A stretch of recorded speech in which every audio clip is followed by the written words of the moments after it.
दोस्तों, क्या आपने कभी ऐसा सोचा है कि अगर आप भी कृष्णा के साथ पैदा हुए होते तो आप उनसे क्या सीखते? कि आप भी उनके साथ माखन चुराने जाते, या आप भी उनके साथ गोपियों की मटकियाँ फोड़ते? ना कि बचपन की कहानियाँ सिर्फ कहानियाँ नहीं हैं, वो आईने हैं जो तुम्हें तुम्हारा असली चेहरा दिखाते हैं। वो हाथ हैं जो तुम्हें अंधेरे से रोशनी तक खींच के लाते हैं। तो आज मैं आपको कृष्णा के बचपन की कुछ 4 से 5 ऐसी चीज़ें बताने वाली हूँ जो शायद आपका दिमाग ही नहीं पर आपका दिल हिला के रख देंगे, और शायद ये सुनने के बाद आपकी लाइफ हमेशा के लिए बदलने वाली है। लेसन 1, दोस्ती जो ज़िंदगी भर चलती है। अगर मैं आपसे कहूँ कि एक राजा अपने सिंहासन से उतरकर ज़मीन पर बैठ गया अपने मित्र के पाँव धोने के लिए, तो क्या आप मानेंगे? शायद नहीं।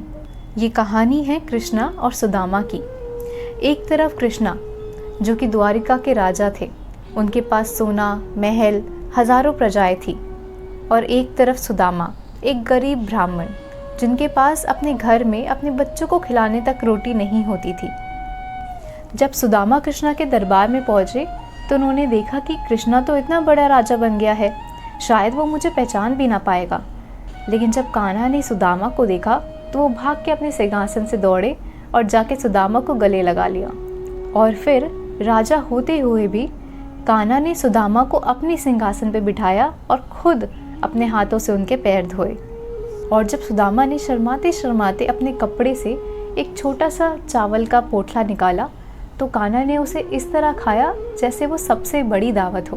क्योंकि एक सच्चे दोस्त के लिए गिफ्ट की कीमत नहीं, उस प्यार की कीमत होती है जिस प्यार से वो गिफ्ट दिया गया है। आज हम दोस्ती को लाइक, कमेंट्स, बर्थडे की स्टोरी लगाना और अपने फ़ायदे से नापते हैं, पर कान्हा हमें ये सिखाते हैं कि दोस्ती का मतलब है साथ रहना, बिना किसी शर्त के, बिना किसी तूने मेरे लिए क्या किया इस सवाल के। और अगर तुम्हारे पास भी कोई ऐसा दोस्त है जो मुश्किल में तुम्हारे साथ खड़ा रहता है, तो तुम ऐसा सोचो कि तुम्हें एक वरदान मिला है जो हर किसी को नहीं मिलता। लेसन 2, जॉय, खुशी छोटी छोटी बातों में होती है। अगर मैं आपसे ये कहूँ कि दुनिया का सबसे खुश लड़का ना कोई राजा था, ना कोई ऐसा जिसके पास करोड़ों का बैंक बैलेंस था, और ना ही कोई महल, वो था तो बस गांव का एक छोटा सा लड़का।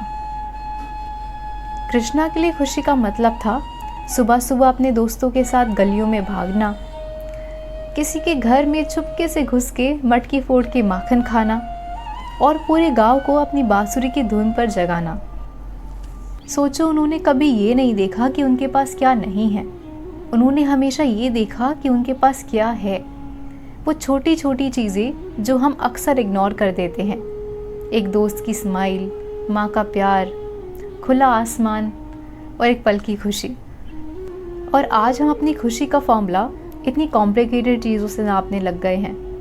जब मुझे प्रमोशन मिलेगा मैं तब खुश हो जाऊंगी, या जब मुझे कोई फॉरेन ट्रिप घूमने को मिलेगी मैं तब खुश हो जाऊंगी, जब सब कुछ परफेक्ट हो जाएगा मैं तब खुश हो जाऊंगी। लेकिन सच ये है कि ये परफेक्ट दिन कभी नहीं आता। कृष्णा सिखाते हैं कि खुशी कोई डेस्टिनेशन नहीं है, खुशी एक पल है जो तुम आज के मोमेंट्स में भी चूज़ कर सकते हो। तुम्हारे पास कोई महल हो या ना हो, लेकिन अगर तुम्हारे पास तुम्हारे लोग हैं जिनके साथ तुम हंस सकते हो, तो तुम इस दुनिया के सबसे अमीर इंसान हो।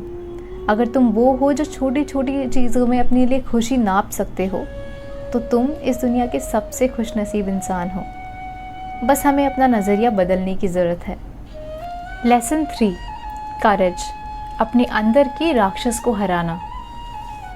सोचो, रात का समय है, वृंदावन के कोने में कान्हा बांसुरी बजा रहे हैं।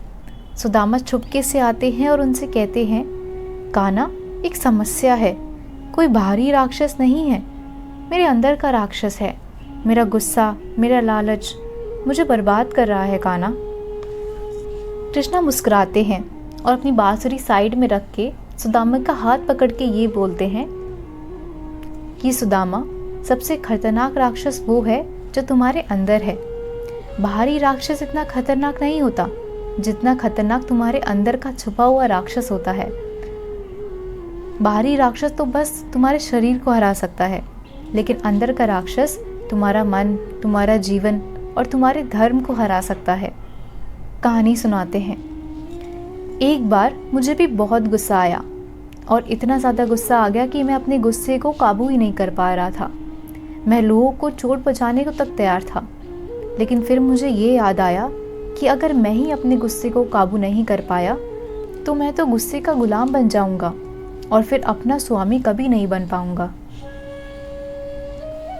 वो सुदामा की आंखों में देखकर कहते हैं कि हिम्मत का मतलब तलवार उठा लेना नहीं होता। हिम्मत का मतलब होता है अपने अंदर के राक्षस को शांत कर देना। बस कान्हा ये कह के दोबारा अपनी बांसुरी बजाने लग गए। कृष्णा के बचपन की हर एक कहानी एक ऐसी चाबी है जो तुम्हारे अंदर का एक बंद दरवाज़ा खोलती है। कभी दोस्ती सिखाती है, कभी खुशी, कभी हिम्मत, कभी अपने अंदर के शैतान से लड़ना और कभी सिर्फ आंख बंद करके विश्वास रखना। और शायद यही है कृष्णा का असली वरदान कि तुम चाहे कितना भी गिर जाओ, तुम्हारा हाथ हमेशा उनके हाथ में रहे। दोस्तों, जन्माष्टमी की बहुत बहुत शुभकामनाएं। अगर आपको ये वीडियो पसंद आई हो तो इसको एक लाइक, एक कमेंट और उसके साथ शेयर कीजिएगा जिसको इसकी ज़रूरत है। अगर आपको इसका नेक्स्ट पार्ट भी चाहिए तो मुझे नीचे कमेंट सेक्शन में ज़रूर बताना। तब तक के लिए राधे राधे।